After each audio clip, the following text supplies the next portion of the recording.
things you can't Google. You can't Google what your mother whispered in your father's ear at the moment of your conception. And you can't Google how your father struggled for years to break free from the numbing routine that buried him.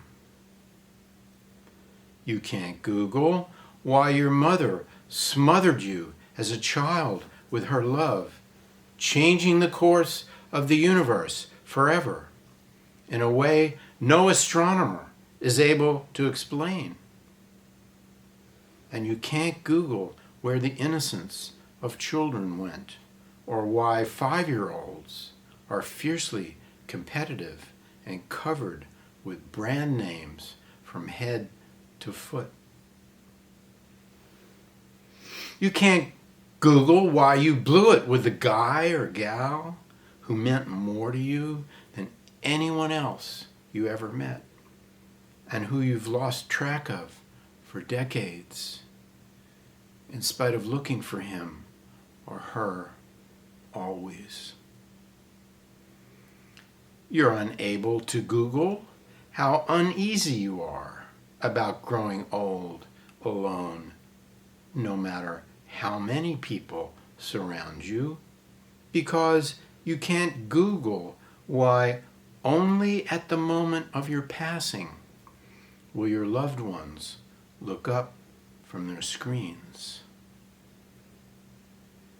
You can't Google how much you hate the sound of mice trapped in the walls of your little castle, swaying in the solar wind, and you can't Google how far it is in interstellar space before you reach the refuge of a jolly and hospitable planet. You can't Google the identity of the entities crowding around the windows of your castle, making faces at you and laughing while you slowly run out of food and water and air. Or why the last black rhinoceros is made to disappear so that some insecure male on cruise control can fool himself about the priapic qualities of powdered rhino horn.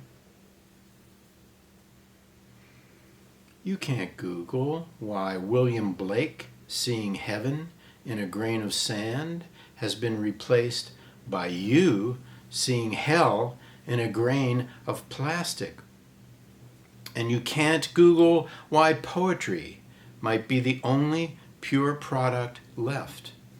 Poets like sacred prostitutes, giving it all away, while the rest of the world drives a harder and harder and harder bargain.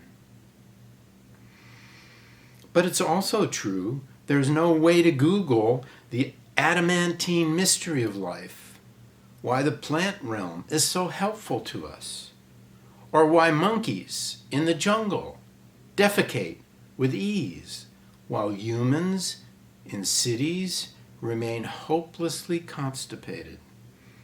And for sure, you can't Google if the fact that we see so many colors is proof of God's existence. Should I not do that? But then you won't